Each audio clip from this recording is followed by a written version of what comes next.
hacer de este alto nivel que escuchamos esta noche? Es como un alimento emocional y espiritual.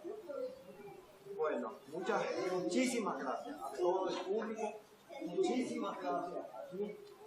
Como ya dije, un alimento espiritual, emocional, y ahora hay un alimento de refresco. Muchas gracias.